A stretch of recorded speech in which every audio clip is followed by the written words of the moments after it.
Everyone. Good morning from wherever we are. So welcome to our webinar, our clinical care webinar for this week. Let me just quickly share my screen.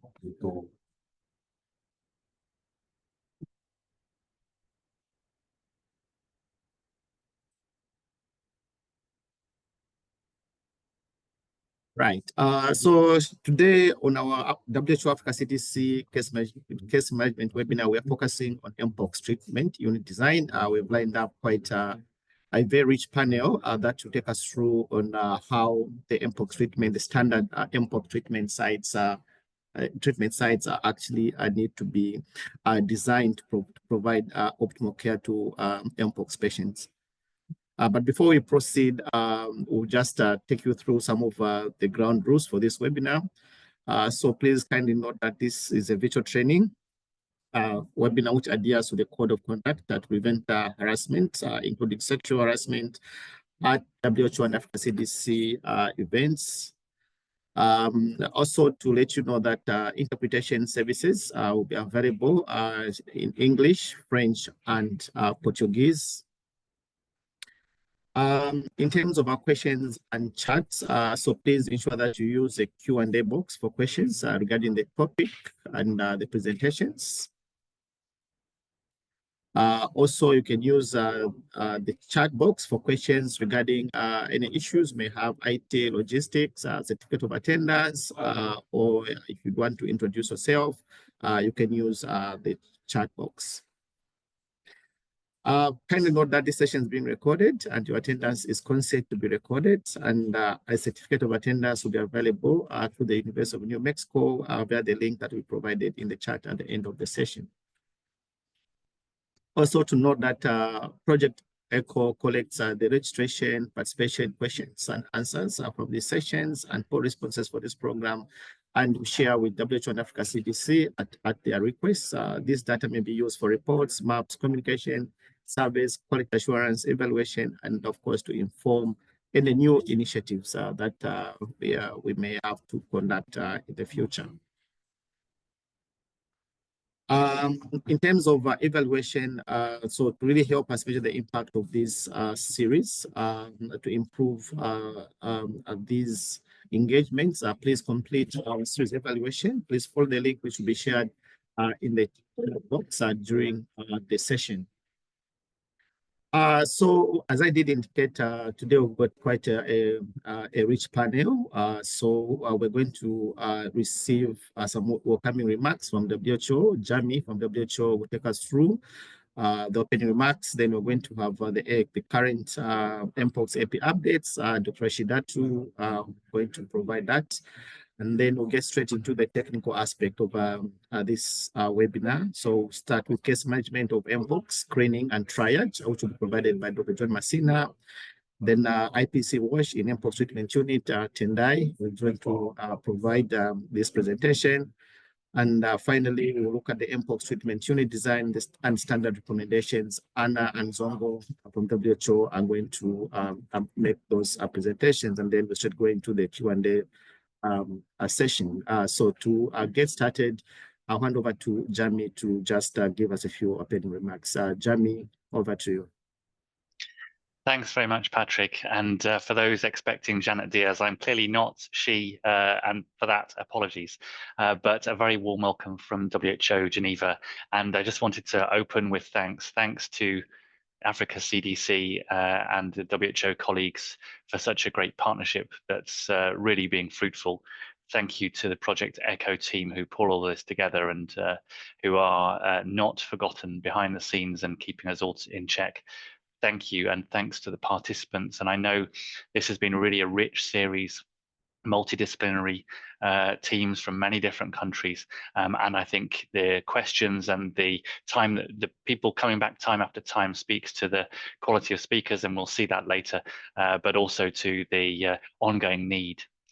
So we're going to see, as the Mpox epidemic continues, that we're learning about functionally about what we can do to improve patients' care, and structurally what we can do to make those facilities safer and more effective to deliver care in. We're going to touch on both of those things. And we also, I think, reflect as time goes on that there's a building up of resources and things that are available to you, both knowledge, that theoretical and practical knowledge that's delivered by some of these webinars, but also lots of written documents we've seen from ministries of health and from international agencies, a lot of guidance and support, really often related to support for healthcare workers resources. And we will share those with you in terms of posters and data collection tools in the course of the webinar. And also learning about how to design treatment centers for CT Mpox. I guess a word of caution that all of these things in isolation for Mpox, we're learning, we're being more effective, we're getting better outcomes for patients. That is clearly obvious. But we're going to need, as resources for Mpox specifically dwindle, and they will do, to maintain alignment and consistency with the wider healthcare system. And so I think some of the speakers today are going to touch on that, I suspect, in terms of how the epidemic's progressing, how we apply very high quality, safe infection prevention control measures, and how we use screening and triage and incorporate with high quality healthcare systems, and then with treatment unit design when it's appropriate to have specific facilities, and what principles we might take from that into the rest of our healthcare systems to make them functional, robust, and scalable. I should say all the way through this, the enthusiasm of speakers and enthusiasm of participants here is frequently seen, and very much appreciate being amongst you as friends and family. I won't spend any more time because it stops you hearing from Rashidatu, John, Tendai, and Anna. And I think either Patrick or Rashidatu to take over. I wish you a very good webinar. Thank you, Jamie, for those opening remarks. We straight go to Dr. Rashidatu for the current EP updates. Rashida, please, over to you.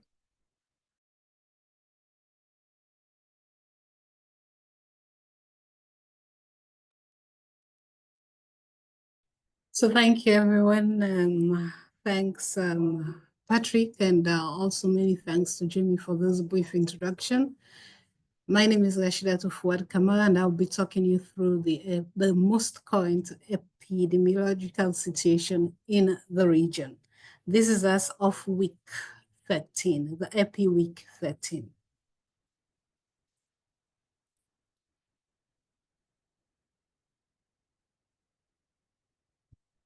So what we're seeing here is the situation from 2024 to 2025, 2024 only, and then in the past few weeks of 2025. That's what this table is showing us.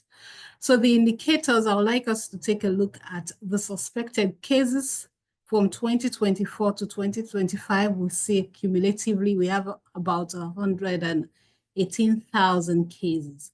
And then only for 2024, we had 77,000 cases. And for the past 6 weeks in 2025, you see that we are having, or we had about 18,000 cases.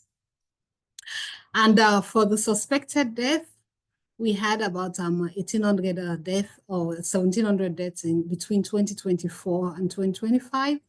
And only for 2024, we have about 1,300 deaths.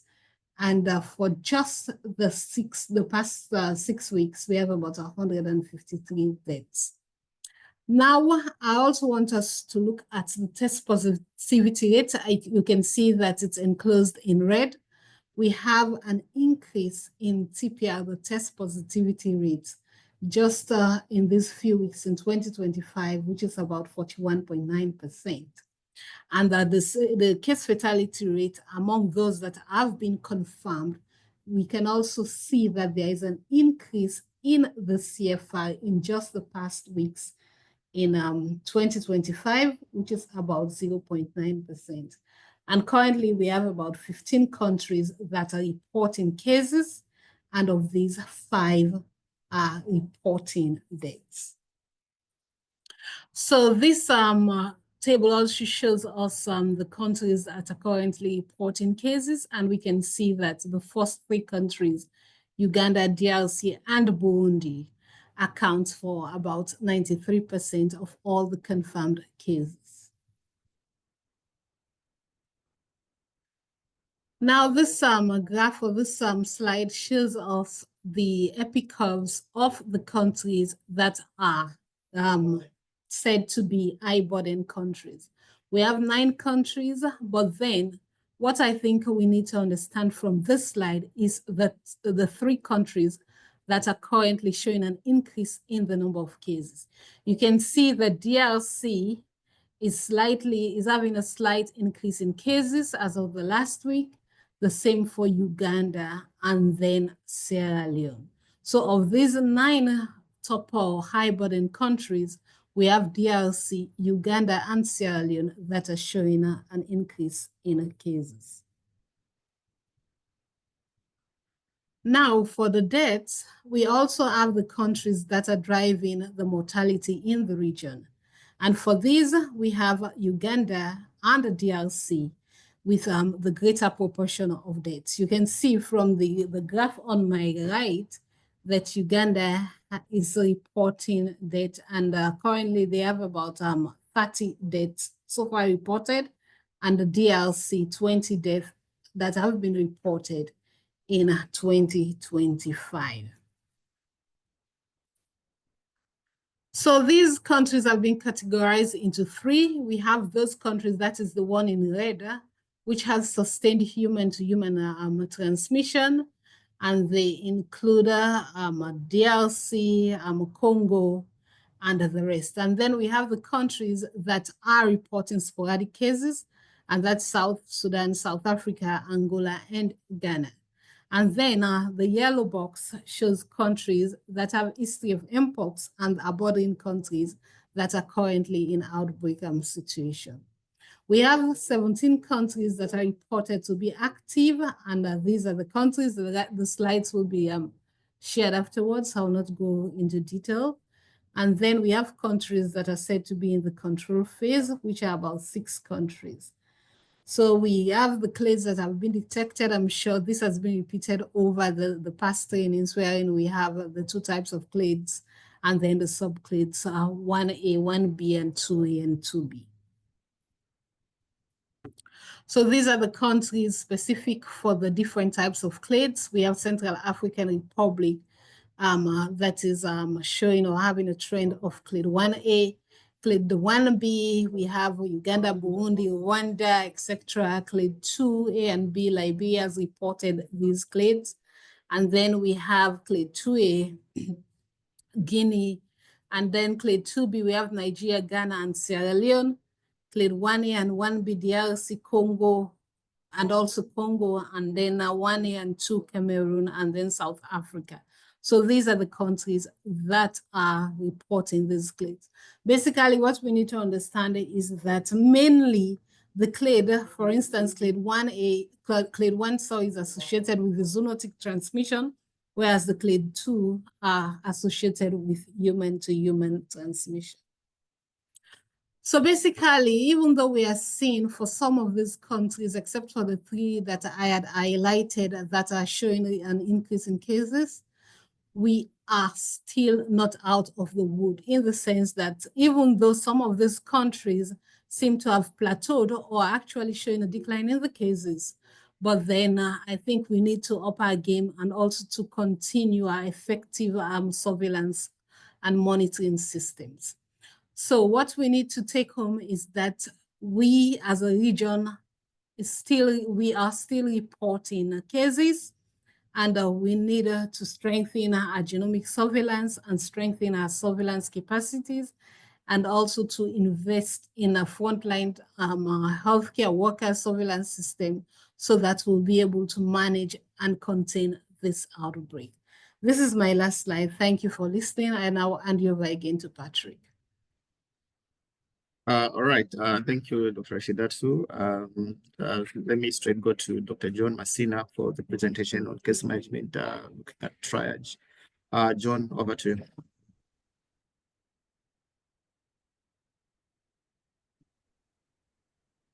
Thank you so much, Patrick. And good afternoon, good morning, or good evening, depending on where you're joining us from. Thanks so much, Dr. Rashidatu, for highlighting clearly the burden of the Mpox in our region, and also highlighting some of the key aspects of the Mpox in the region.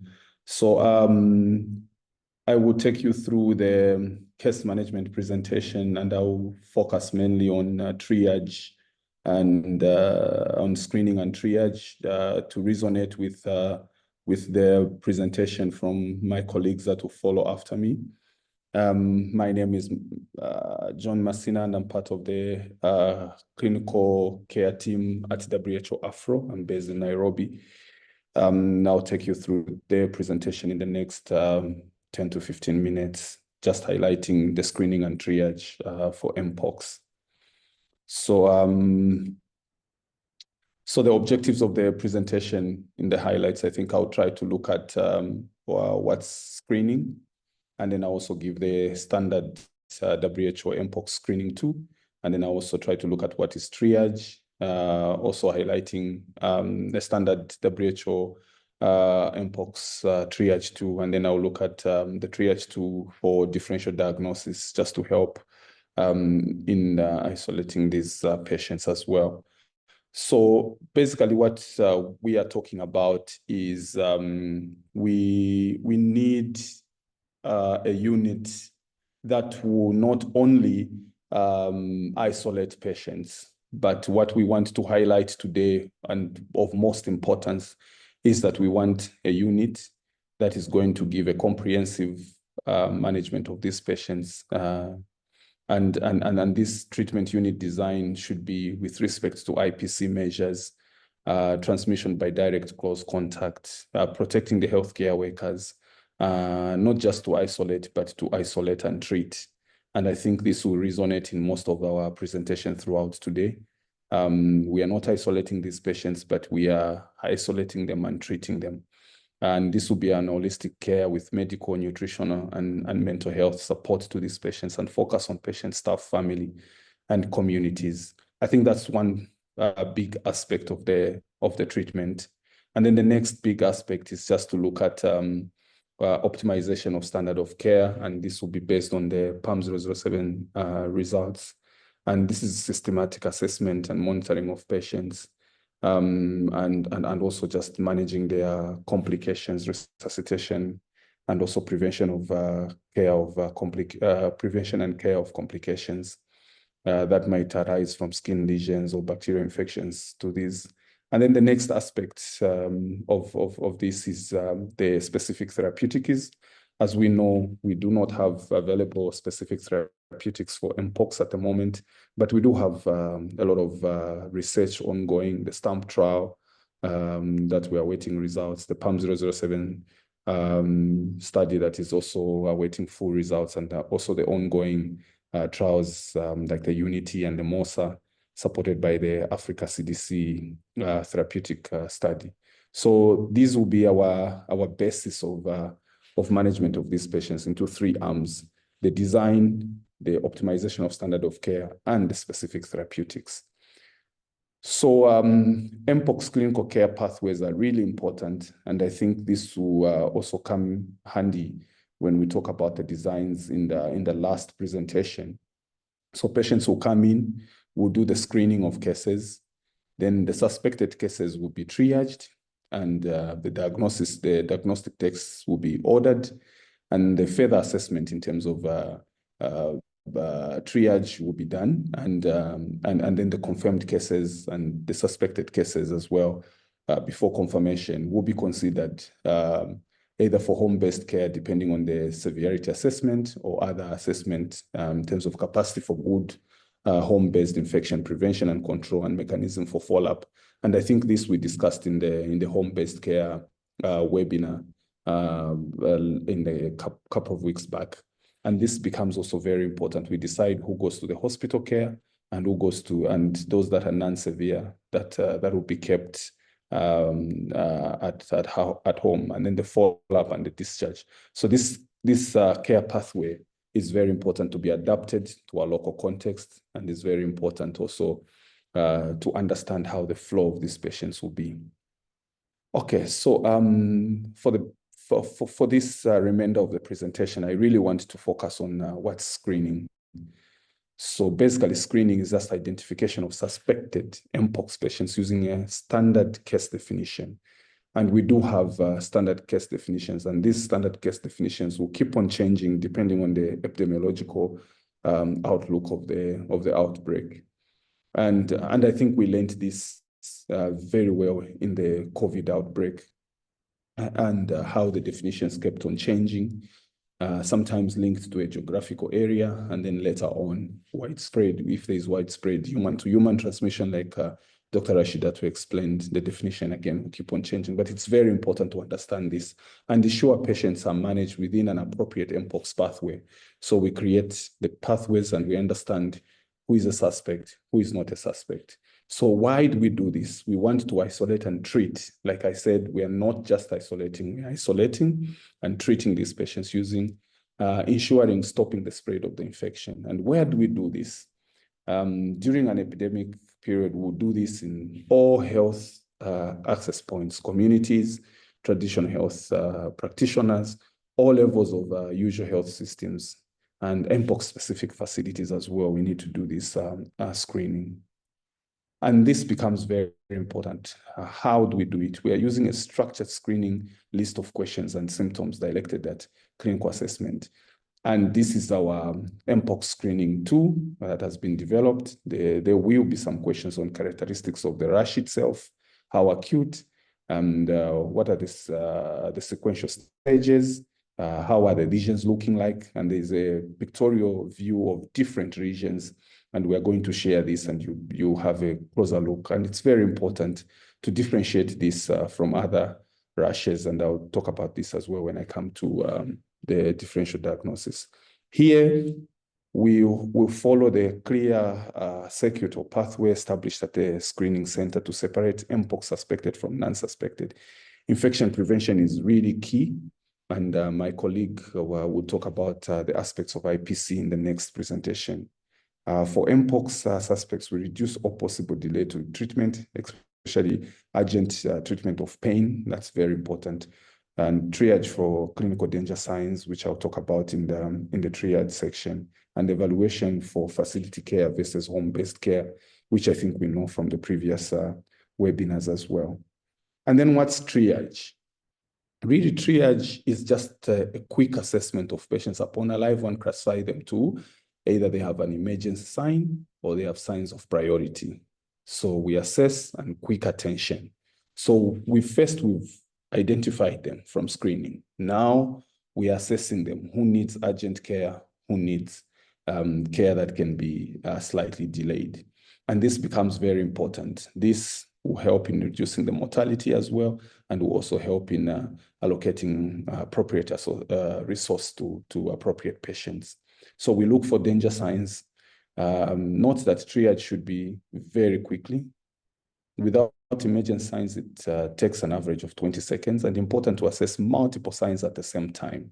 So we'll be looking at respiratory system, looking at the breathing, looking at you expose the patient, and you're looking for all the other aspects. What precautions should be taken? Because now here we are touching the patients. The healthcare team should use required PPEs, which I think Tendai is going to go into details.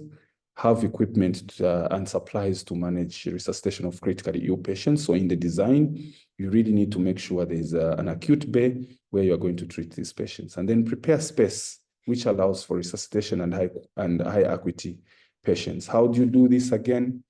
We are going to use the standard Mpox triage and clinical assessment for suspected cases and confirmed cases. So we are going to look at the airway, the breathing, the circulation, disability, and then we expose the patient. What are the signs or symptoms of complications? We're going to go through all the signs and symptoms and check if the patient has or the patient doesn't have. If the patient has, we're going to admit. If the patient doesn't have, we're going to have hospitalization is preferred for isolation and early care of complications. If If not possible, home care can be considered if the appropriate criteria are met. And the appropriate criteria, I think they are both also clinical and environmental, which I think we've talked about. Okay, so triage really improves the quality of care. Like I said, there's timeless area identification of time-sensitive emergencies, and also rapid transportation of patients to appropriate care designations. And this becomes also important. If the patient is screened and triaged at a local facility and found to have multiple complications that need hospital or ICU attention, this patient will be quickly identified and moved to the appropriate care. There's efficiency, optimizing time management across the entire emergency unit, and also equity, and fighting conscious and unconscious basis through clear criteria for evaluation. And we do have different triage checklists and different triage tools that we can use, and we are happy to share these. This also enhances the optimization of standard of supportive care in Mpox, which is really, really crucial. And this has been highlighted in the PALM-007 trial, which showed a reduction in mortality in patients that were enrolled in this study, just simply because of optimization of care. So the clinical assessment and management of emergent signs is really the standard one that we already know. We'll look at the airways, the breathing, the circulation, and the disability. And here we'll add the exposure, the skin lesions, enlarged lymph nodes. Eye manifestations becomes very important in Mpox, oral manifestations as well for hydration and nutritional status. So it will be very important to clinically assess these patients thoroughly and assign them in different aspects of the triage system. Then this is also very important to reevaluate after you've done your initial assessment. And you look at the care and the follow-up plan based on disease severity, the number of lesions, the intractable pain, complications such as ocular, and other complications like meningitis, CNS disease, complex lesions in the urogenital tract. And you also have to set up appropriate monitoring and reassessment plans. And this depends on how frequent you want to do it, depending on the patient severity. Again, those that are in ICU, you probably want to reassess them frequently. Those moderate, you can do it 4 to 6 hours or 12 hours in mild cases. And complete testing, you want to do the Mpox, you want to do other diagnostics. And these are some of the parameters that we can look for: the blood glucose, respiratory rate, urine output becomes important, especially in patients with poor feeding and hydration statuses. So I also want to talk about the Mpox lesions differential diagnosis. This is one of the tools also that has been developed to support healthcare workers. And this tool also just differentiates the Mpox lesions from other rashes, like syphilis. It will give you the pictures. It will give you some of the silent characteristic features. Varicella zoster has also become an important differential diagnosis. Molluscum contagiosum and herpes as well is a big issue. We've seen co-infection with measles in children, and that becomes very important for us to differentiate and very important for us to identify and clearly treat these patients. So in conclusion, I just want to say screening is identification of suspects. So we want to isolate and treat in appropriate care pathways, whereas triage is a quick assessment for acute-based treatment, and it's systematic, it's methodical, and it's thorough. We have and here IPC measures becomes very important. It has to be done in an appropriate area, and this appropriate area should have a resus area that patients can be thoroughly examined and resuscitated. And then lastly, IPC measures and Mpox treatment unit designs support Mpox patient treatment outcomes, disease transmission, community, and it leads to either protecting the community, healthcare workers as well. So I want to end here and hand over to Tendai. I think I've built enough base for Tendai to kick us through into the IPC measures and see how this screening triage translates into IPC measures and then later on into designs. Thank you so much. Let me end here. These are just some of the resources that we have available for you. Thank you, and over to you, Patrick.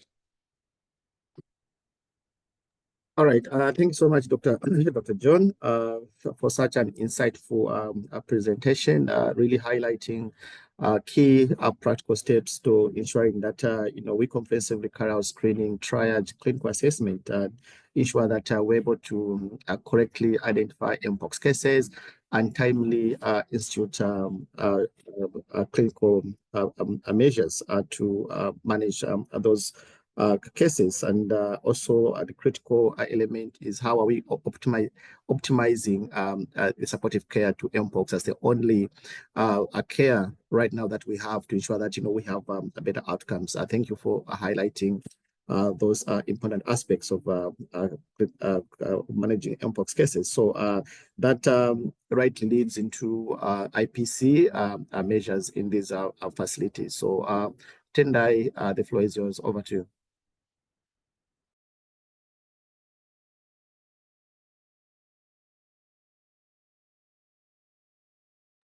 Thank you very much. Good afternoon. Thank you, Dr. Kabwe. Can you confirm if you can see my screen? Yes, and please. You can hear me well? Okay.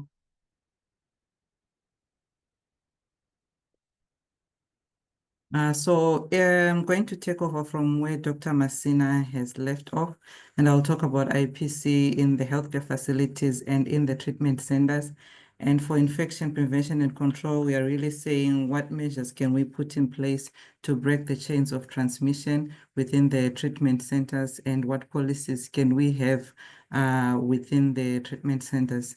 So we are going to briefly describe, as a reminder, the mode of transmission, which is really important when we talk about IPC interventions, and also the process of Reshner screening, and a brief description of isolation, and go through some IPC measures that are required to implement isolation and care of patients with Mpox, and also briefly have an overview of the WASH standards that should be there in the treatment centers.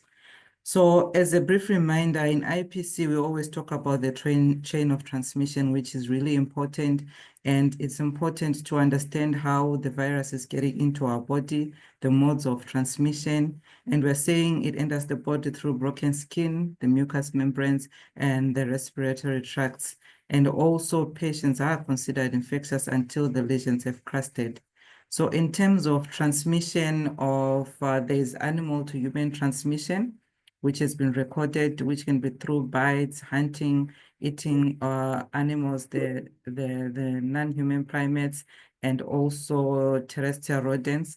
And then there's human to human transmission, which is particularly relevant when we are in the treatment centers where we are caring for patients with Mpox, and we're saying it's through the infectious skin, through body fluids from the lesions, and through respiratory droplets, such as when you're speaking or talking in close proximity, and also vertical transmission. And just to note that when we talk about the transmission through body fluids, there have also been issues with through close contact, such as during sex.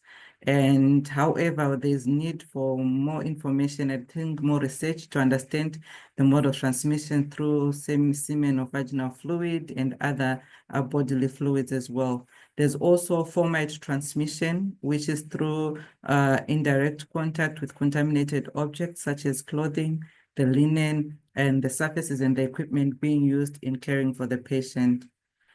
So we are going to screen, as Dr. Masina has already highlighted. We are rapidly identifying the suspected cases, and we are saying at a treatment center, it should be done at the entrance of every healthcare facilities. And where not possible, where it's not being done, where the screening is not set up, at all points of contact within the healthcare systems, all the healthcare workers should be able to screen. Remember Dr. Masina's last slide where he was showing other differential diagnosis. So screening will always be important at all points of contact within the healthcare facilities.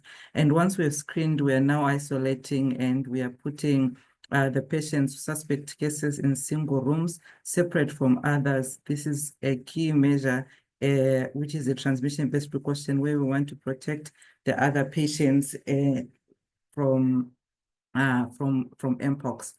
And also we need to notify the health facility according to the local procedures and also notify the IPC personnel.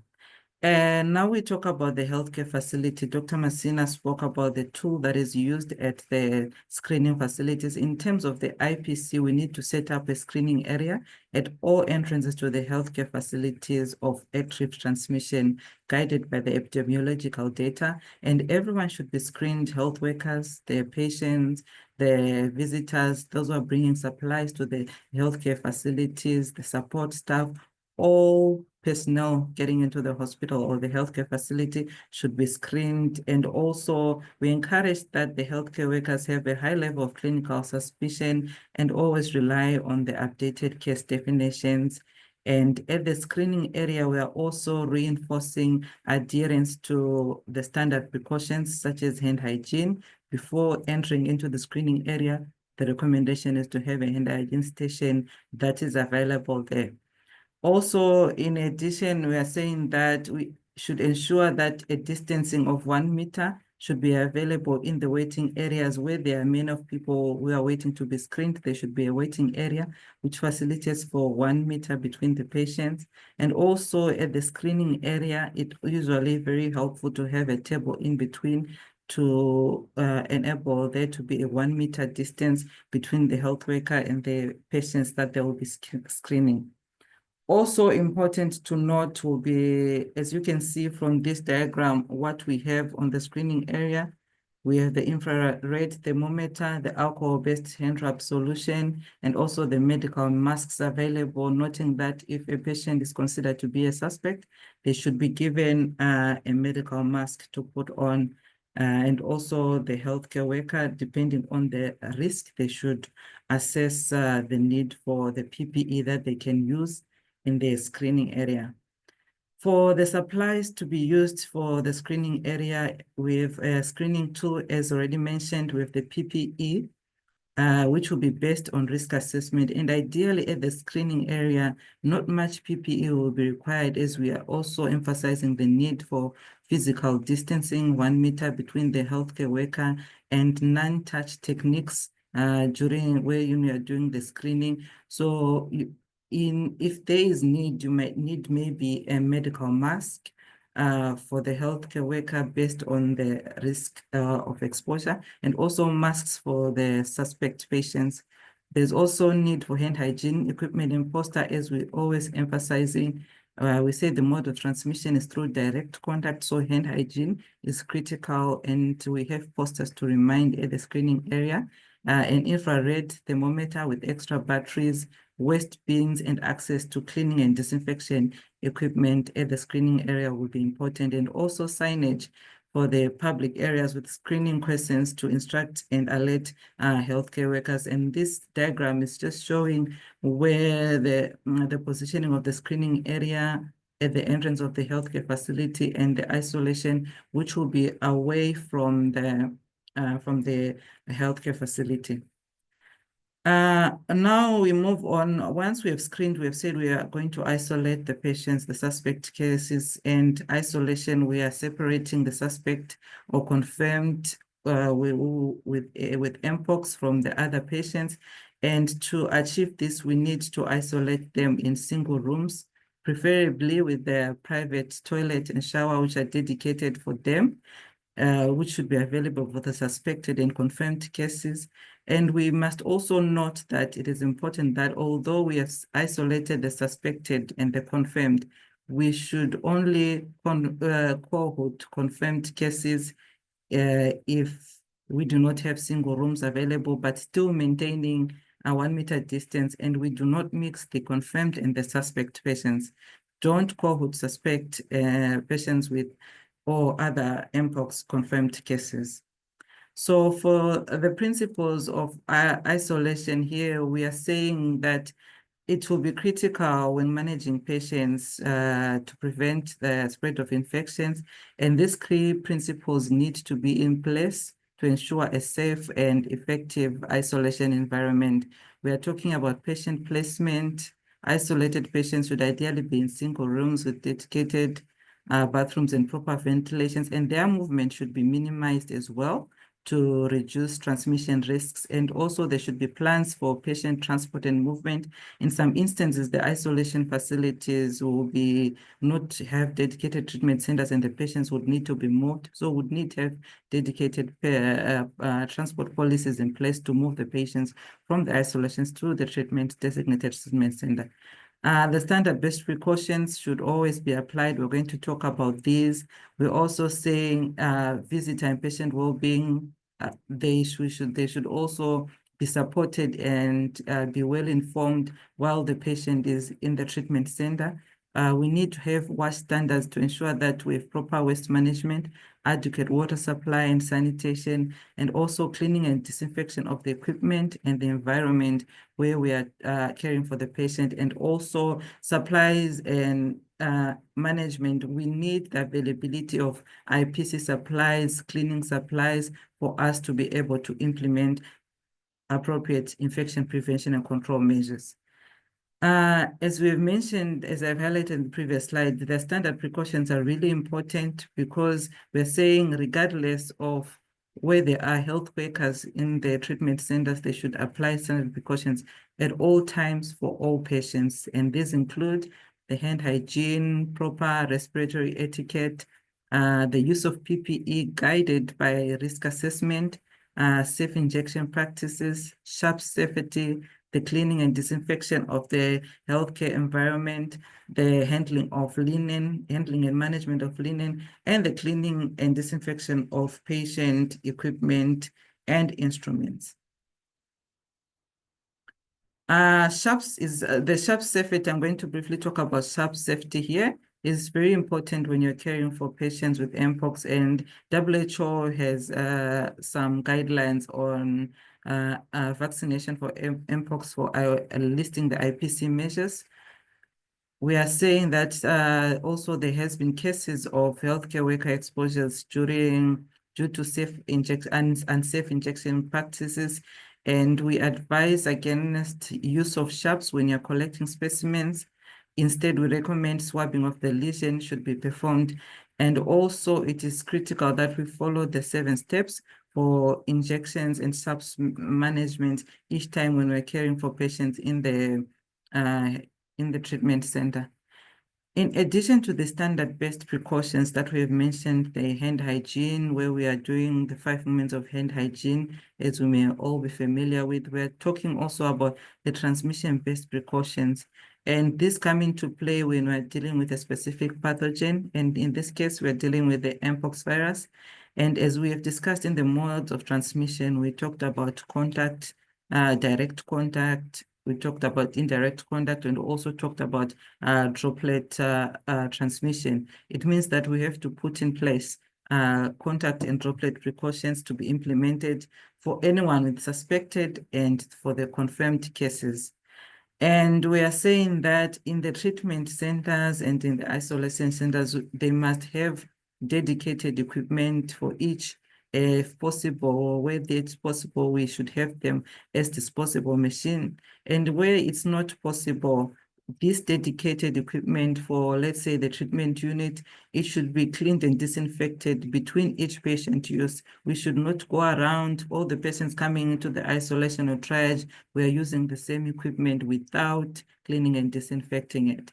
Then also for the PPE, we need the medical mask. We talk about how the virus is entering our body. So we are talking about the medical mask to protect the respiratory droplets, the eye protection, the gloves and the gown when you're entering a room. And also emphasis, we do not use PPE for multiple patients. We recommend changing PPE between each patient use, and we are going to give scenarios where we are going to briefly go through that as well. In addition to that, we talk about the cleaning and disinfection in the isolation room, and there should be signage to those rooms. And we are also saying that for the use of when you're performing aerosol generating procedures, it should be done in an airborne infection isolation room. And this is the way it's recommended to use a respirator only when you're doing the aerosol generating procedures. And ideally also the patients should cover their lesions when the health workers or visitors are in the room, if they are able to tolerate covering their skin as well. And we are saying that patients, we should avoid unnecessary movement of isolated patients. And if the patient must be moved, like we mentioned, if they must be transported, we ensure transmission-based precautions are maintained. They are wearing a well-fitting medical masks and they're covering their lesions. For PPE, it's very important that the proper steps for putting on PPE are observed to avoid contamination of the PPE and also to adequately protect the healthcare workers. And we're saying we start with performing hand hygiene, then you put on the gown, then you put on the medical mask, followed by putting on the eye protection, and lastly, you put on the gloves. So this is the list of the PPEs that are required in the treatment center, and you can use dedicated footwear that can be decontaminated. And it's important to note again that disposable shoe covers in the treatment units are not recommended. And we emphasize training is very critical on how the steps to put on PPE and how to take it off. Also, as we have said, PPE must be changed between each patient. First, we start by taking off the most contaminated PPE, which will be the gloves. Then you take off the gown, you perform your hand hygiene. We are using alcohol-based hand rub solution for 20 to 30 seconds or washing with soap and water. You take off the eye protection, take off the medical mask, and lastly, you perform hand hygiene again as recommended. And we are saying, as you are in the triage, as you are in the isolation, as you are in the treatment center, you must carefully remove and dispose of PPE after every patient interaction, and also practice thorough hand hygiene during this moment. And you must also have, that's why you see in the we recommend the donning and doffing areas within this place so the health workers can easily change and go back to seeing the next patient. Also, a recommendation is on cleaning on disinfection of surfaces, and we are saying that we should clean the surfaces with soap and water first, and then with the approved disinfectant with at least 0.05% chlorine. Sometimes we refer to it as the 3-bucket system, but what's important is the steps to clean with clean soap and water, and then with the disinfectant. And sometimes you can also rinse after putting the disinfectant, and the use of the appropriate PPE also is also important. The gloves, the heavy duty gloves, the gown, the medical mask, and the eye protection as well. And we should follow the principles of cleaning, where you are starting from cleaning from the dirtiest area. From the cleanest area, my apologies, going to the dirtiest area, we should always clean the toilets last as well. And we should pay particular attention to high touch surfaces and ensure that we increase frequency of cleaning. And the frequency of cleaning for Mpox isolation areas can be increased to at least twice a day and more if required. Linen management is also very important. We spoke of fomite transmission, and we're saying the linen and the hospital gowns, they should be handled carefully, and they should be washed properly with hot water above 70 degrees, and also use of chlorine solution when detergent is not available as well. And the workers in the laundry area, it's recommended that they also follow the standard and transmission-based precautions while they are carrying out linen management, and they should have the appropriate PPE, and hence training of everyone within who's working in the treatment centers will be very important. So we're just going to briefly go through a few scenarios. You are working in triage and you have determined that the patient you've examined is a suspect of Mpox requiring admission to the treatment centers. You are wearing PPE and you need to escort the patient to the treatment room. What steps do you take? You remain in your PPE that you've used to attend to the patient X. Let's say it's patient Tendai. You remain in your PPE that you have worn while attending to Tendai. You follow the designated route to the patient room. You admit their patient to the treatment room. Then you leave the room. As you leave the treatment room where you left them, you're supposed to remove your PPE following the steps that we mentioned. You're supposed to wash your hands, and you can report back to triage where you or you are working, and you put on new PPE to see the next patient. Another scenario, you're working in an isolation area, you've just finished giving medication to a patient with confirmed Mpox, and you need to go to another room to do the dressings for another patient with confirmed Mpox. So what steps do you take there? You're supposed to remove your PPE immediately because you're done with patient X. After leaving the patient's room in the designated area, you perform hand hygiene and put on new PPE. You perform the patient care to the patient, to the dressings that you want to do on the other patient. And when you leave the room, you remove the PPE, you clean hands, and you report back to the nursing station.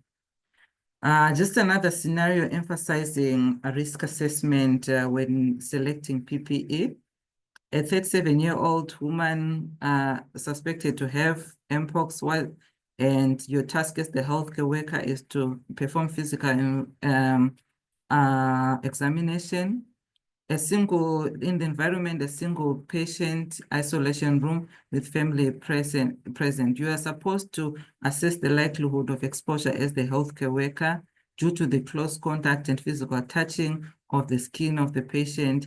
The exposure will be much higher. What do you need to do as the health worker? Immediate IPC measures, look at the contact and droplet precautions. In addition to the standard precautions, we mentioned the hand hygiene, the 5 moments before you touch the patient. The 5 moments of hand hygiene will be very important.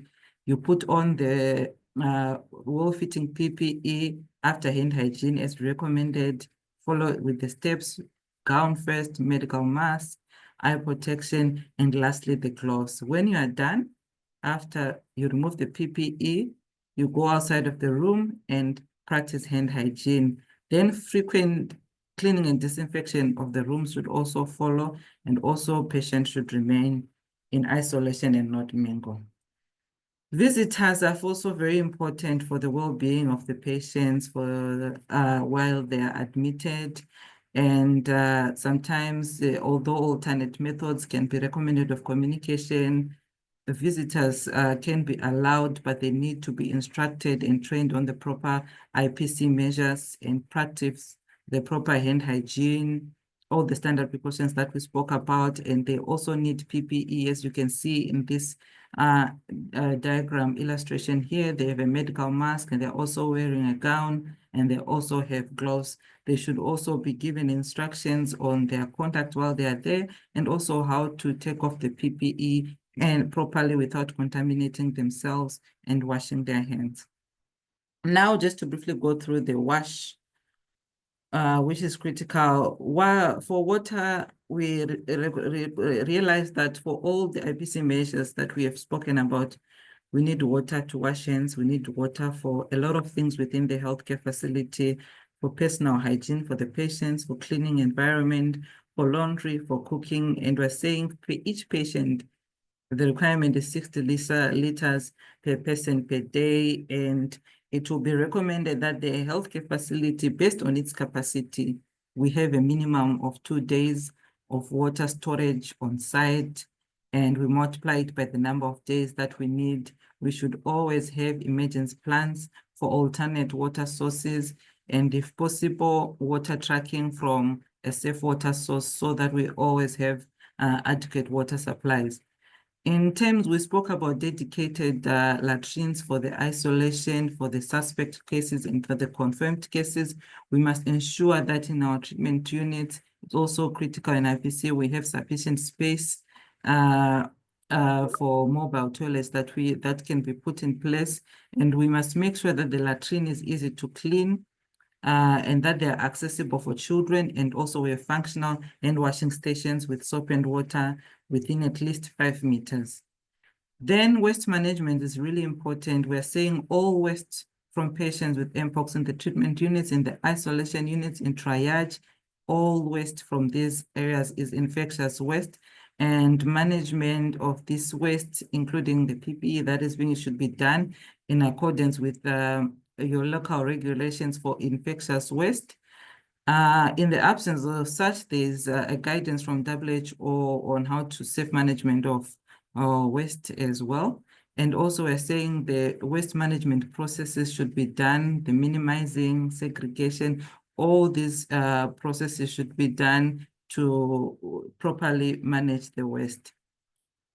Within the isolation, the triage for the health workers, the treatment centers, we should be able to sort our waste. Although all the waste is infectious, we still need to separate it to have the general waste in its own and labeled, the infectious waste. They should be color-coded, the bins and the sharps waste as well. And also liners should be used to prevent contaminations as well. And importantly, all those who are handling waste must wear the appropriate PPE, the boots, the long-sleeved gown, the heavy-duty gloves, the medical masks, the goggles, and the face shield, and practice the hand hygiene all the time after handling waste as well. And they must follow the standard protocols for waste disposal. Most importantly, we are also saying supply management is really important to implement IPC and to ensure that WASH standards are in place. And these supplies should be procured in adequate quantities, and supply management systems should be based on the needs and should support continuous procurement of also single-use devices. And we recommend use of forecasting tools and assessment results for the treatment centers. We also have a WHO tool, a rapid assessment tool, which can be used to in supporting the forecast needs for IPC and WASH. And also we need to work with our logistics colleagues so that we adequately budget for and anticipate increase in cases, and we don't run out of PPEs. Remember, we talked about changing PPEs between each patient care. So it will be really important to quantify properly what is required to implement IPC properly. Also, lastly, I'm just going to mention about preventing and managing healthcare worker exposures. WHO has a tool that it has published, and we hope in the upcoming webinars, we are going to talk about this tool and also minimizing the risk of exposure for health workers. We are saying that in where we are setting up treatment centers, we should also follow the national policies regarding the prevention of occupational infections, and which include the staff screening and testing, and also the protocols in place for safe return to work and safe return to work policies for the healthcare workers. We must also have policies that allow staff to stay at home if they are unwell. As we have reported, we've also had a number of health workers who have been exposed to Mpox and have tested positive. And we must also have a blame-free environment within the CDCs, the Mpox treatment centers and the healthcare facilities. And we must also have investigations of exposures and contacts or with suspected or confirmed cases. And here, that's where when you're now doing the first investigation of exposure, where we are using the tool, the risk assessment tool by WHO, we'll put it in the chat box so that you can refer to it. And also, we must ensure that health workers are vaccinated against Mpox or have previously been vaccinated against smallpox. So the key messages for IPC, we are breaking the chain of transmission by applying the standard and transmission-based precautions when interacting with suspected and confirmed cases. We must also ensure that our treatment centers meet the WASH recommendations, and we need to have effective supply chain management, which is essential for successful implementation of IPC and WASH interventions. Thank you so much. Wow, thank you so much, Tendai, for this elaborate presentation on IPC. I really appreciate that. I think we are aware of how important it is to ensure that we adhere to IPC measures in health facilities. This is very crucial to effectively manage and mitigate the spread of infectious diseases. And that actually gets us into how should we design these health facilities to ensure that some of these elements of IPC measures are taken into consideration in the design. A well-designed facility promotes long-term resilience and reduces the risk of health care-associated infections, ultimately contributing to better outcomes. And that takes us into Mpox treatment unit design. And over to you, Anna, to lead us into this presentation. Thank you. Thanks a lot, Dr. Cabwell. I'm sharing my screen.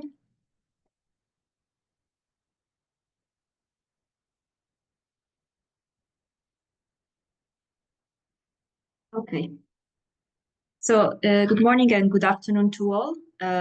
Now I'm presenting the key principle for the design, the setup, and the facility functioning for screening and treatment facilities. So we look more at the structural aspects.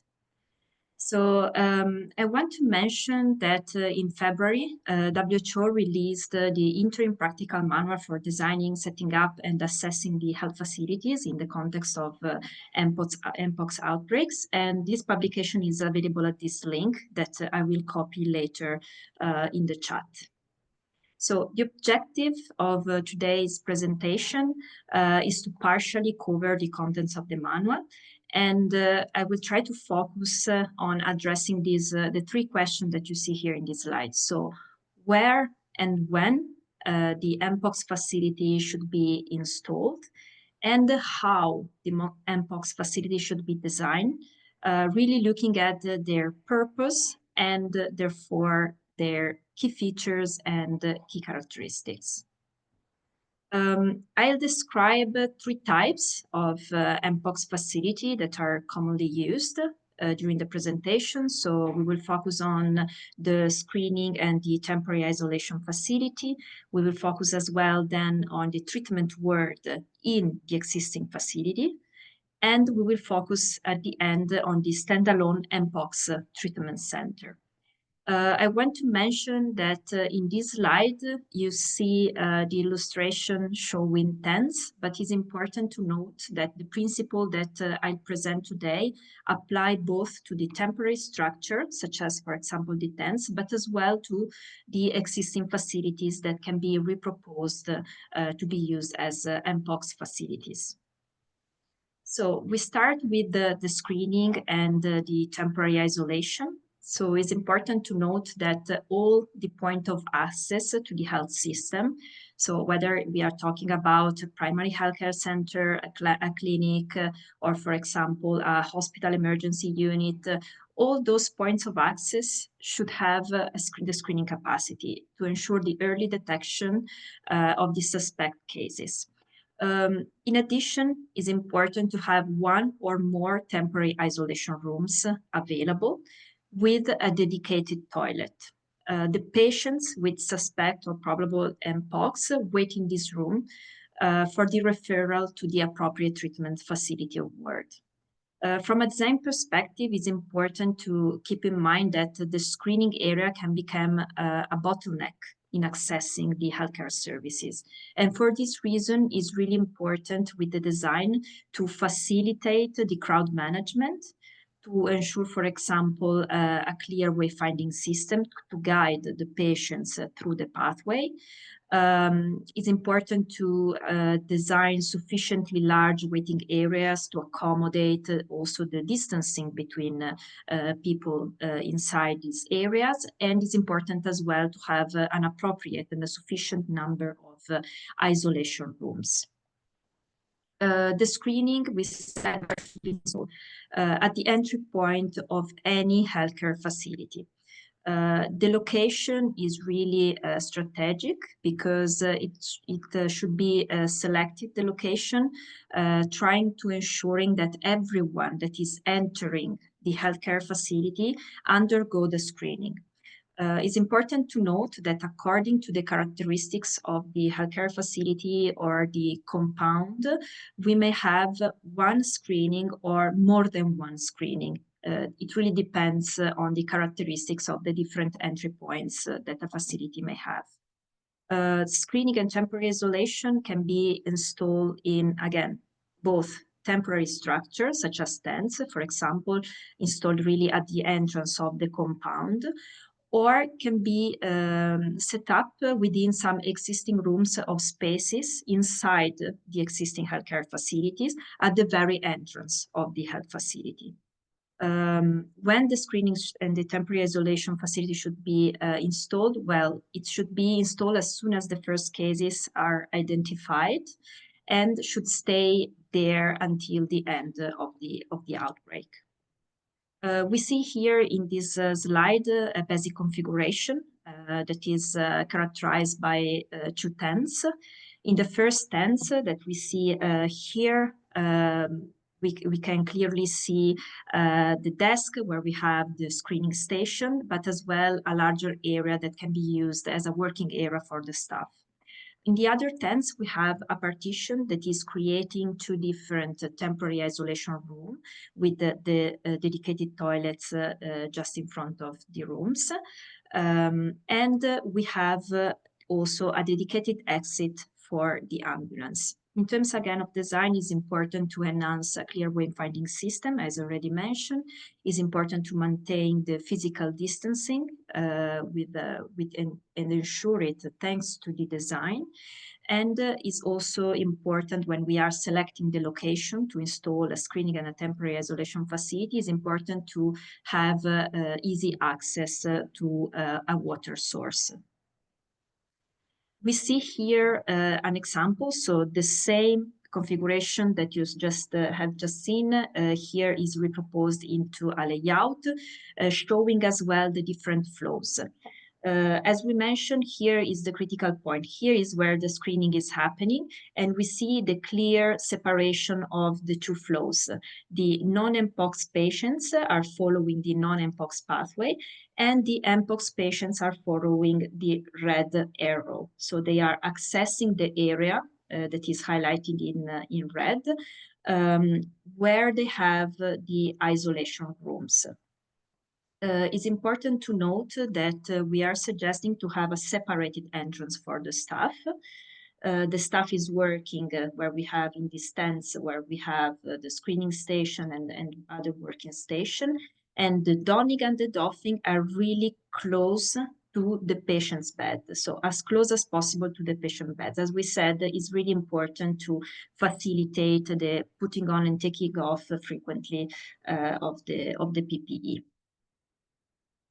We look now at the facilities that are specifically designed to manage and care for the patients with Mpox. The treatment ward, again, can be either a ward or a wing that is made available for the Mpox patients within the current structure, or can be a dedicated ward that is set up in a temporary structure, for example, such as tent, within the compound of the existing health facility. In this case, when we are talking about the dedicated ward for Mpox patients, the structure relies on the support services that are available nearby in the existing healthcare facilities. For example, staff areas like the changing room for the staff or the laundry, all those services can be shared. The duplication of existing services should be determined on a case-by-case basis. So every project is different from the other, and an assessment should facilitate the decision whether which service need to be duplicated. In any case, as a criteria where to locate this treatment ward, is important to have it really easily accessible from the patient admission area where we have the screening, for example, and as well it should be well connected with the support services. As soon as the first cases are detected, it's important to identify a dedicated area for the treatment ward, and the facility should also be ready to plan for surge in case the number of beds are not sufficient. We see here again a basic configuration. We have in this corner, the same configuration that we saw before, because this is representing, again, the screening and the triage station. We have the treatment areas that is highlighted here. You see 3 different wards that are dedicated to suspect, probable, and confirmed Mpox patients. And every ward is characterized by the presence of a nursing station for the staff. And again, donning and doffing really in proximity to the patient beds. It's important to note that suspect, probable, and confirmed patients should be hospitalized in single rooms with a private toilet, but when this is not feasible, cohorting the confirmed patient can be considered. Okay. Another point that is important to keep in mind is that the decision to include the ward for the probable patients, of course, should be based on the country's testing strategy and the laboratory capacity. So here is just a potential solution, but of course, it should be adapted according to the local context. We see here the representation of the layouts and the different flows. The entrance is always the same that we saw before. What is new here is the treatment ward. So we can focus on the first one. We have a tent that is dedicated as a nursing station to the staff. And we have this corridor that is again dedicated to the staff. Donning and doffing are in proximity to the individual room that we see here for the suspect patients. And we are taking advantage of the characteristic of the tents that have 2 different entrances to dedicate the entrance on this side for the patients. Every ward is also characterized by an exit on the top. We look now at the treatment center as a standalone and specialized facility that are usually installed when there is a high demand for beds. So it's important when planning for a treatment center to select an existing building that is suitable for the purpose. So in some cases, there may be some healthcare facility that are not in use anymore and can be reopened for the purpose, just as an example. Or in case we decide to install a temporary facility, so a sort of treatment center or field hospital, it's important to choose a compound that is large enough to accommodate all the necessary function. And maybe also to keep in consideration that this area should also have the space to make possible potential future extension of the center. In general, as a criteria, it's important to keep in mind that the proximity to the existing healthcare facilities, access to water, electricities, and the easily accessible by vehicles, those are all criteria that should be prioritized. We see here now the configuration. Again, the treatment wards are the same that we just saw before, so I'm not repeating the same consideration. The entrance, the patient's admission area is here, where we have, again, you can recognize in the corner the screening station. What is new in the full configuration of a treatment center, which is standalone and so is relying on all the support services installed in the same treatment center, is this area that I'm highlighting here. This is the dedicated entrance for the staff, with the 2 tents dedicated for the changing room. We have here, for example, an office, and here the space for other support services. We look now more in details to the flows. As I mentioned, you see here in green the flows of the staff. So the different changing rooms are dedicated, one for the male and one for the female. The staff office is here.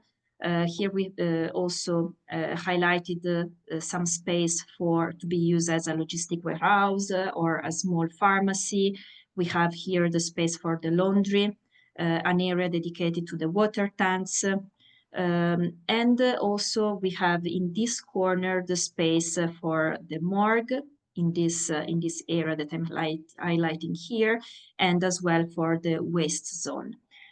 For the rest, here the flows and the configuration is reflecting what I have described before for the treatment ward.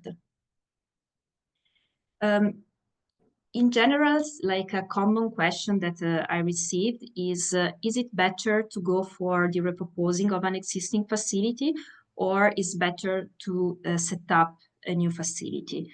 Well, I believe that there is no golden rule for that, but it is really a decision that is based on the local context.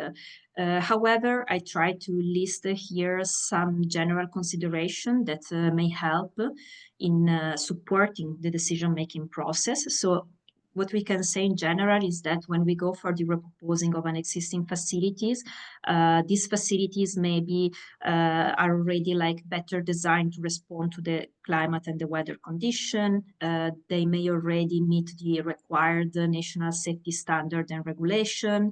Electricity, plumbing, heating, cooling systems are likely to be already in place. So all these aspects may facilitate the opening of the structure, and as well may increase the comfort for both patients and staff. However, we should consider that if major intervention are needed, this is really taking a lot of time. On the other side, the setup of new facility really can help in accommodating a high number of beds.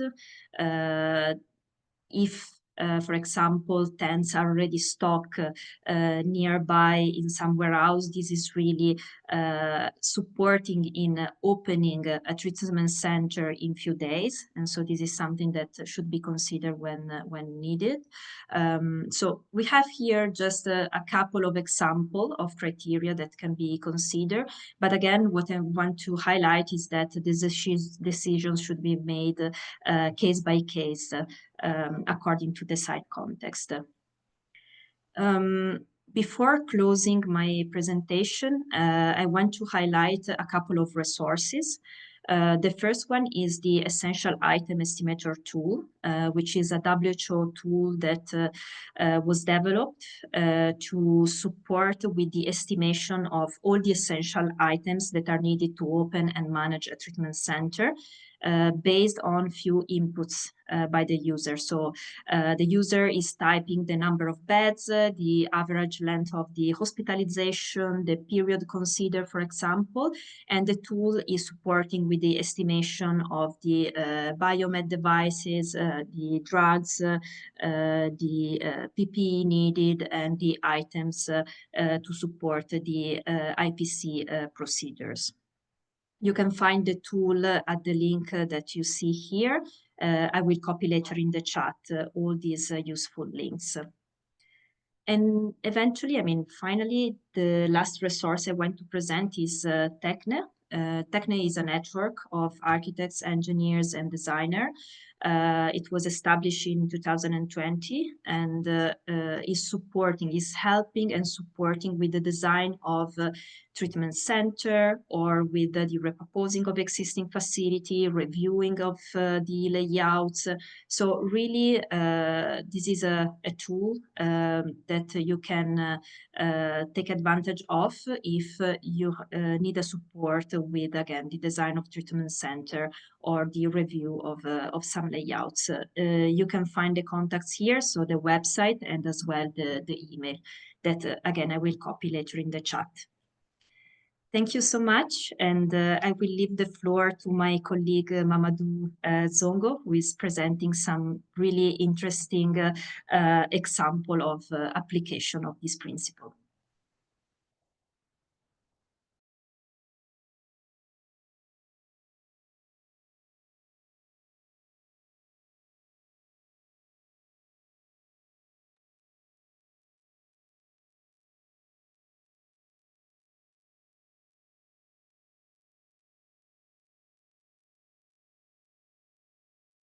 Yes, good morning, everybody. My name is Zongo Mamadou. I am a health logistician in Dakar Hub.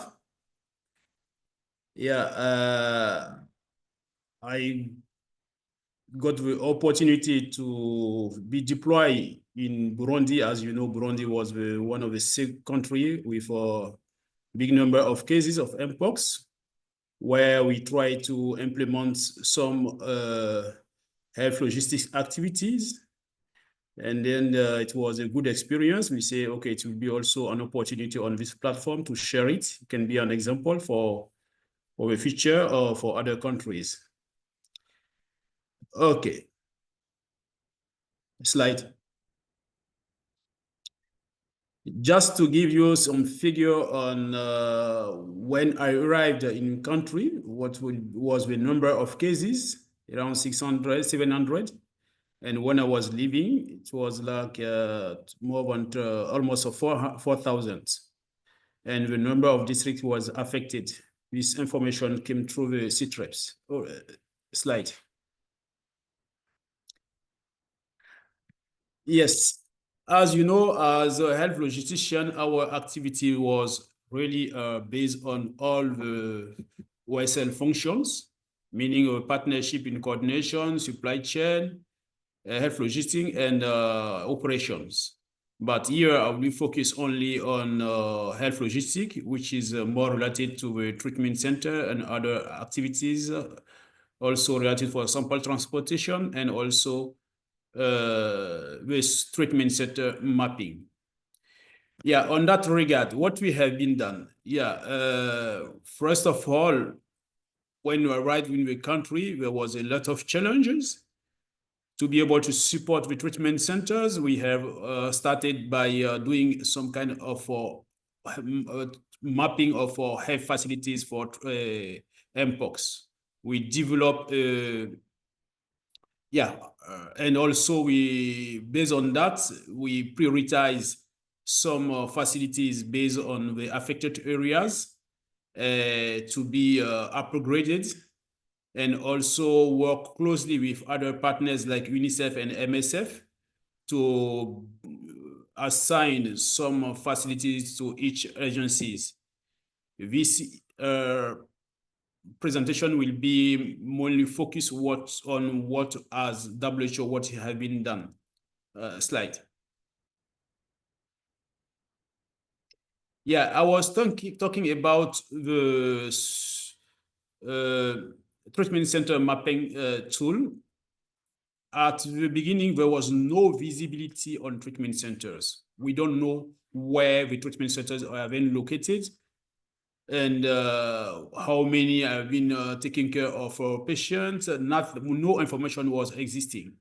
The first thing, we developed this tool you can see on the screen to identify all the treatment centers, the number of beds, the capacity, who was in charge, which organization is in charge of that, the occupation rate, and so on and so on. All the information you take, it can be important in the health facilities. We have listed in this tool, and each agencies have to fill it in coordination with KUSP. KUSP is the entities managing the emergency in the countries.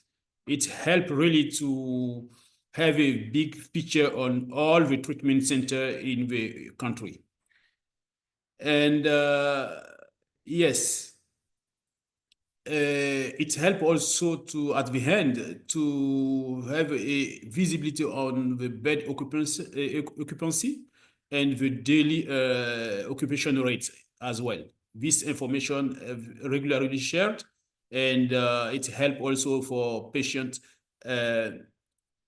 transfer to one center to another center when some are already full, and also to identify all the gaps in terms of it's also a platform for gap reporting. A slide. Okay, now what we as WHO we have done. This, what you can see here, is one of the affected area in Bujumbura. Kamenge district. It was within the district, there was the treatment center with only 9 bed capacity, and many cases. Cases was on the ground, everywhere. A patient was mixed, and it was not really helpful because some even we can say some suspect cases can even be contaminated on this treatment center.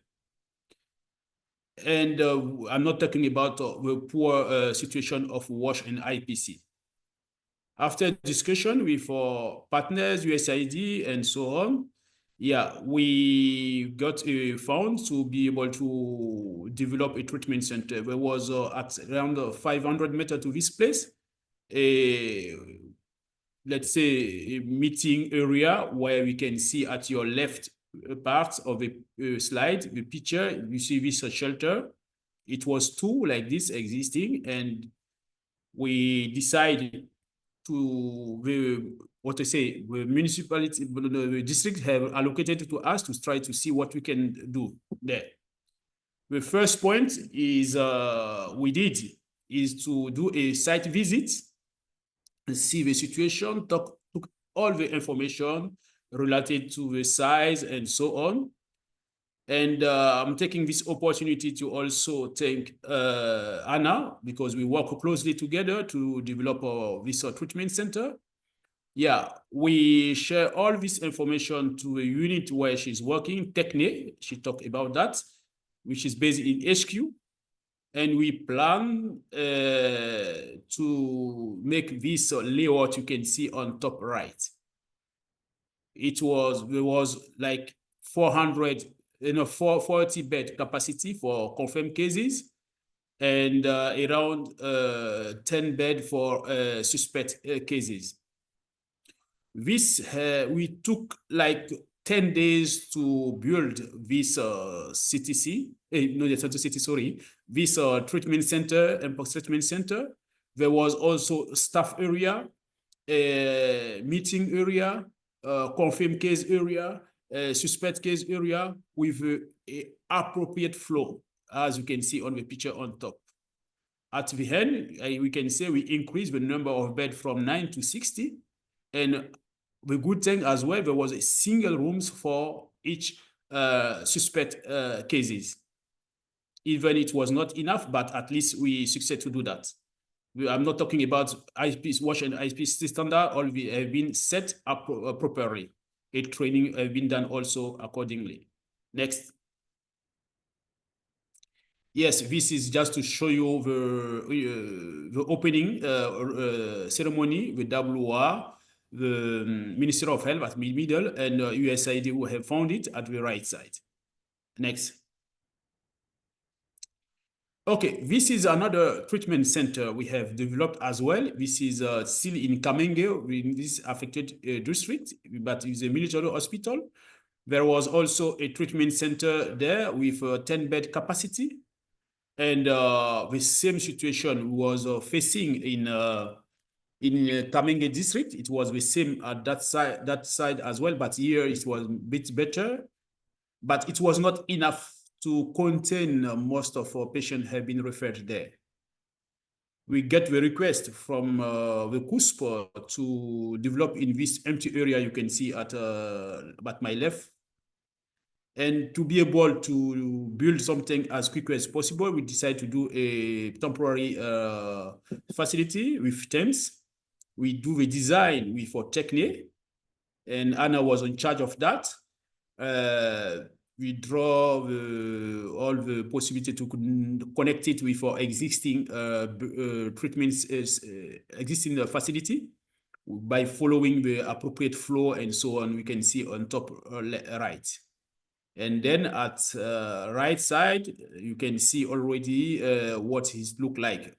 You can compare before and after. Inside the tent, you can see the bed was also equipped. It was equipped with bed. All commodity was there. Toilets were being built for staff, for patients, and all the community you think in terms of WASH IPC have been implemented. Next. Here is Muyinga Treatment Center. This is another district out of Bujumbura. And there was also a lot of cases, but again, the same situation was facing in others. We did the assessment, we took all the information, we work closely with our technique team, we do a drawing, and yeah, you can see on top right the map, the layout have been proposed. And there was around, let's say, 6-bed capacity. And we decided to build a semi-temporary center. It was built with external with a metallic sheet, and internal divide was we are calling like some kind of plywood, but washable to be able to implement wash and IPC. The floor was very hard concrete, and then list with yeah, a good cement to be able to do the cleaning as well.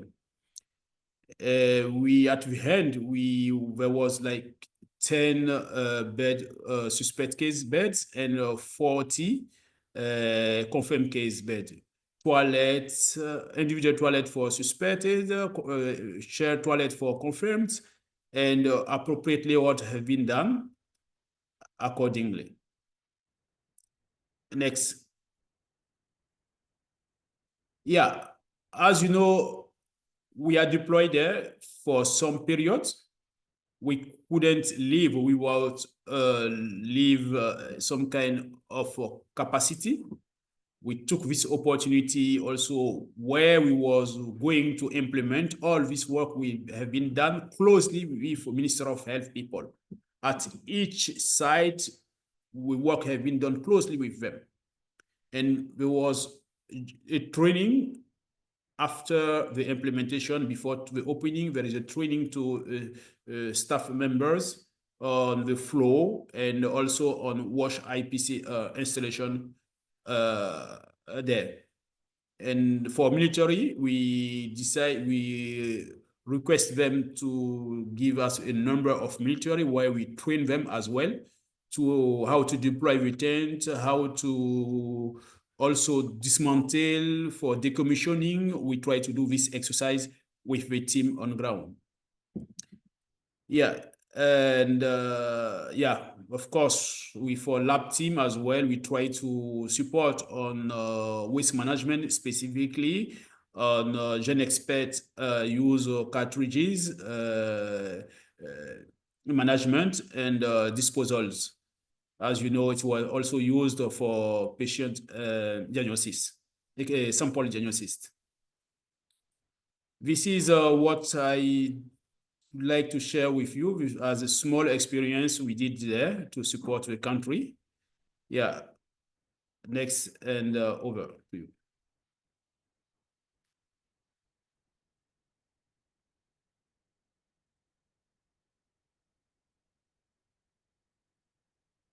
Wow, thank you so much.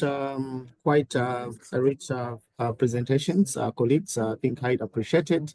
I can see a lot of thumbs up and all that. I think the participants will appreciate that. So I think we'll quickly get into some questions that have been asked by participants. So please, the panel members, just look through the Q&A chat so that you familiarize yourself with some of the questions that have been asked. So a number of them have actually been answered. Maybe some will just call upon the panel members to just share some insights that have been answered in the chat box. So I think I'll go to the question to the OCO team. So is there a minimum recommended radius in which the primary health center isolation areas and the screening area should be housed or enclosed in? So Anna, I know you've given a response, but maybe you can just quickly, within a second, highlight this. Over to you. Yeah, thanks a lot. As I answer in the chat, I believe that there is no specific requirements in terms like the 10 meters, 20 meters. But what is really important to keep in mind is that we should facilitate the people, the patients that want to access the health facility to go through the screening station. So it's really key to locate the screening facilities at the really close to the main entrance of the facility that can change according to case by case. In some cases, this could be maybe the main gate for the entrance to the health facility compound. In other cases, can be the very entrance of the building, for example. As I mentioned before, it is also to keep in mind that according to the specific context, if we have more than one entrance, I would recommend really to install more than one screening station. I hope this answered to the question. Thank you. All right, thank you for that. A question to Tendai. I know Victoria also has provided a response, and maybe the both of you can share that. What is regarded as a close proximity with respect to droplet spread? Is this similar to COVID? So that's in regard to Mpox. Over to you, colleagues.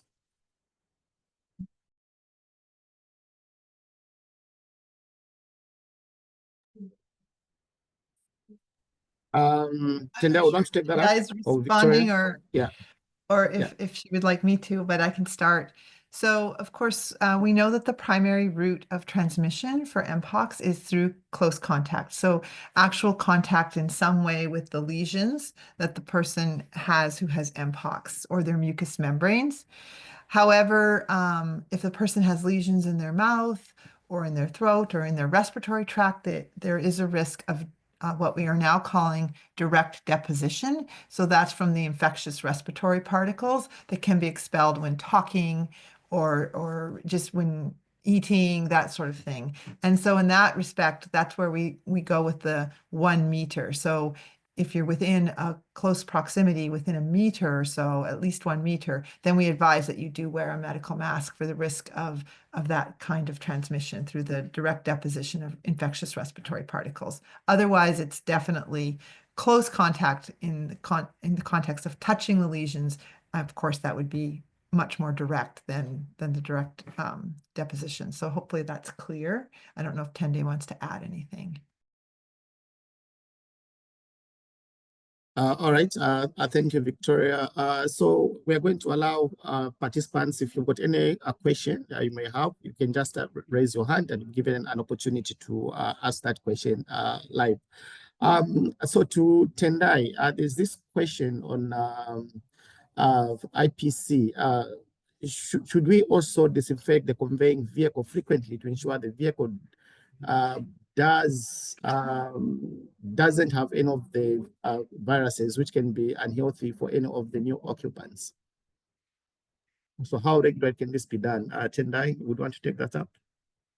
Thank you so much. Yes, I believe after each transportation of each patient, there should be thorough cleaning and disinfection. And if it's a vehicle, the inside, the equipment used as well within the ambulance or should also be cleaned and disinfected appropriately.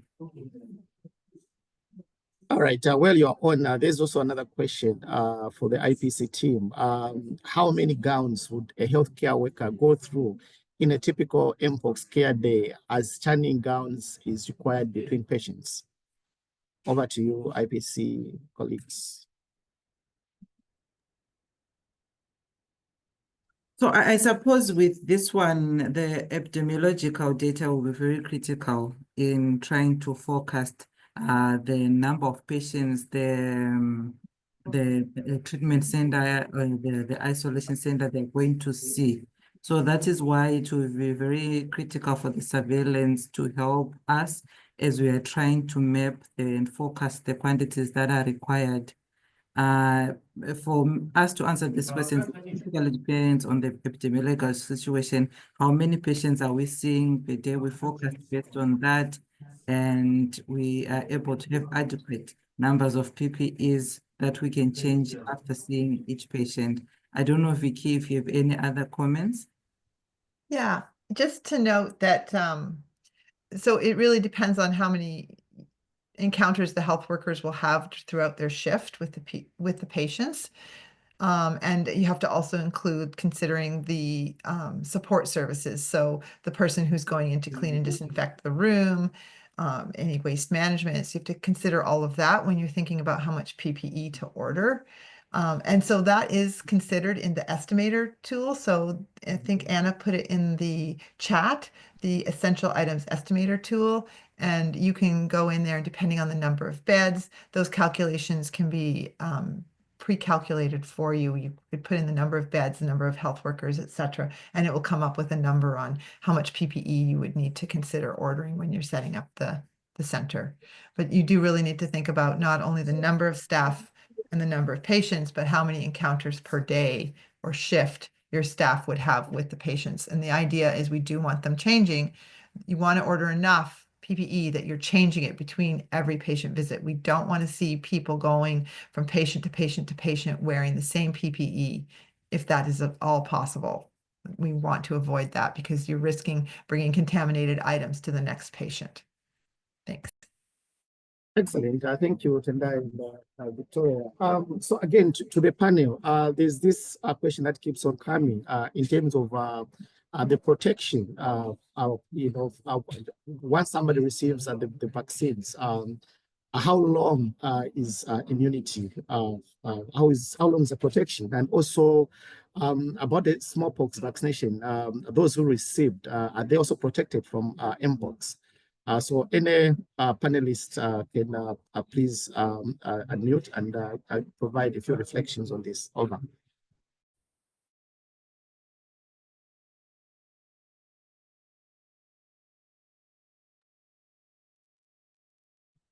Yes, Patrick, I think Victoria touched on it. Maybe I would want to give it to her to just highlight a few things. Over to you, Victoria.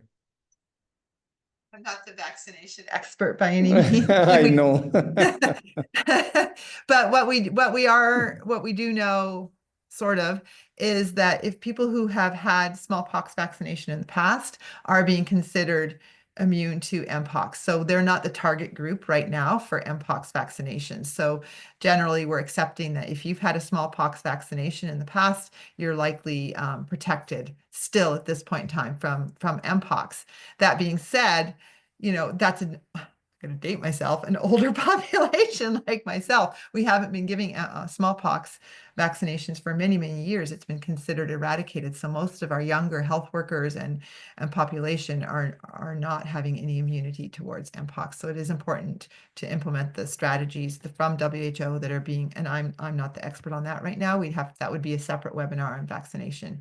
But just to highlight what Tendai also said is we do have some guidance on safely doing Mpox vaccination in terms of IPC and WASH. Absolutely. So there's a feeling that there should be some cross immunity between the smallpox and Mpox, and that's why the older generation that received the smallpox vaccination might have some protection with very limited data around that. And that's why some of the vaccines that are being used were also developed for smallpox that are being used for Mpox. But suffice to say that we are going to have a webinar on vaccination. I think one of the webinars on this platform will focus on vaccination, and I think the team will be happy to give more information around that. Thanks, and over. All right. Thank you, Dr. John. Okay, so the last question I'll probably will go to Zongo. So is it possible to integrate a vaccination box into the site configuration? Because sometimes those accompanying cases are often affected, and taking action would help reduce transmission. Zongo, would you provide some reflection on this one?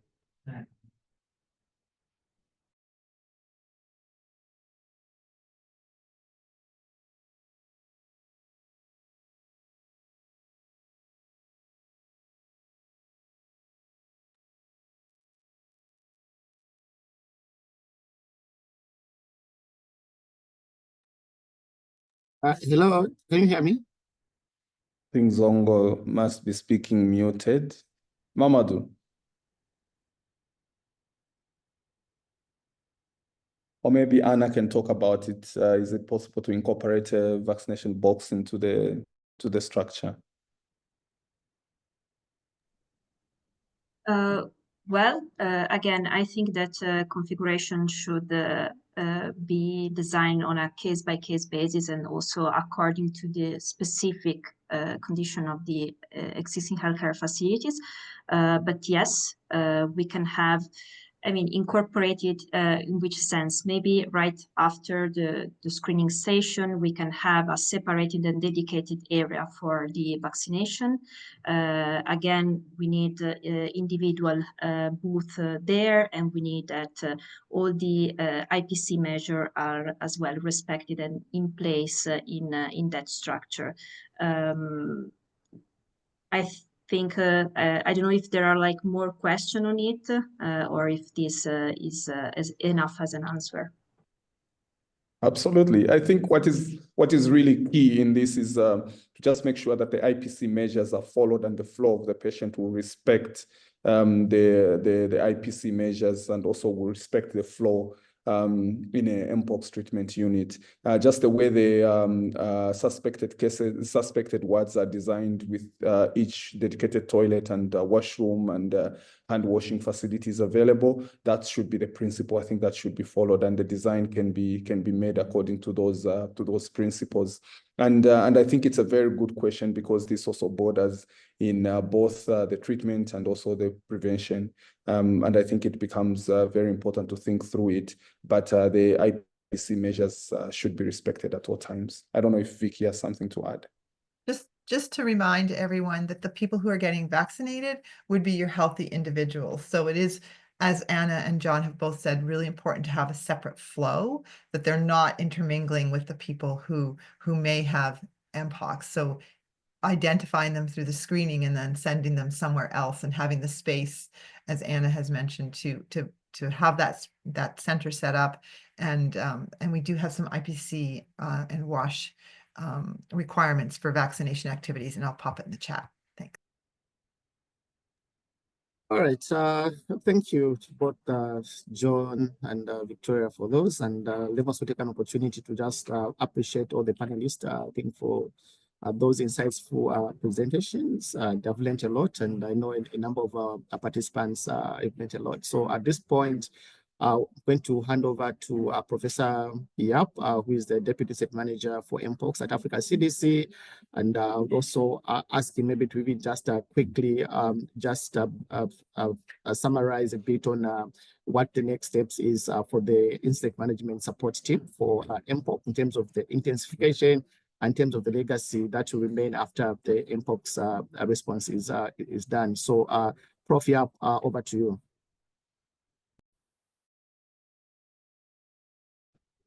Thank you so much, Patrick, and to all the participants. I won't try to summarize. I think this has been a very rich, very interesting session. So I will congratulate all the panelists who have managed to really move us from what we can do right now to intensify the response to Mpox. We've seen the example of what has been done in Burundi and with the semi-permanent structure, but we've also seen what can remain. I've seen the presentation from colleagues also from WHO of what treatment center must look like, including the IPC, but also how we should manage those the patient. It was also very interesting to see the tools that are maybe made available. I think it's the essential estimator tool that will allow any partners who would like to get involved in the management of case to do it the right way. And this is the role of IMST, to bring together all the different partners. We've heard WHO, we have Africa CDC, we know that MSF, ILIMA, and others are also quite involved on the case management. So it's really important to have those platforms where we can share best practice. So as mentioned, we remain with 5 months, only 5. So during those 5 months, we really need to bend the curve. The critical objective of the case management pillar is to ensure that the case fatality ratio remain below the 1%, or which is already the case, but go as far as 0.5%, if not lower. We've seen that there are a lot of challenges. We see what is happening in Uganda, where some of the treatment centers are overwhelmed and need to find other opportunities. We know that we are also pushing to implement a home-based care approach, but in environment where it's possible, there are environments where it is just not possible because of the promiscuity, because of the lack of infrastructure, because of many other reasons.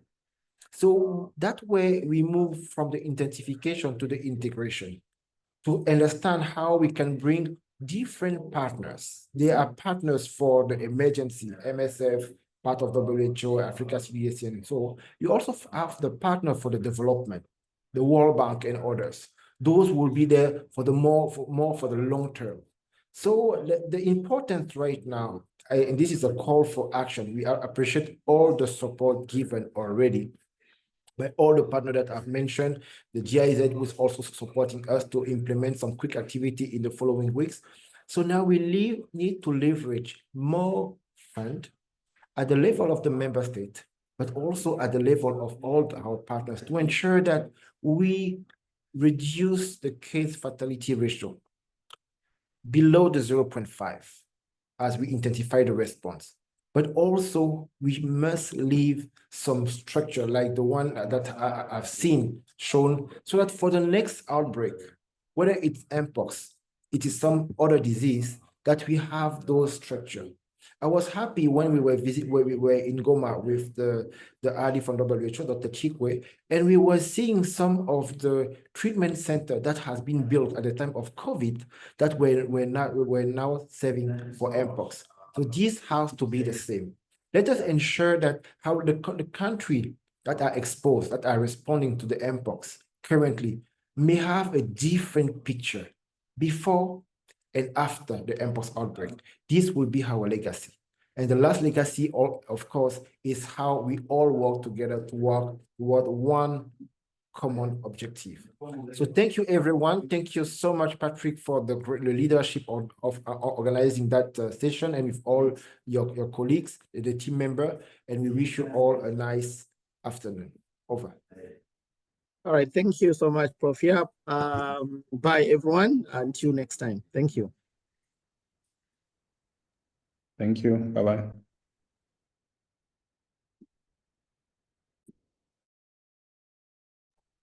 Okay, thank you.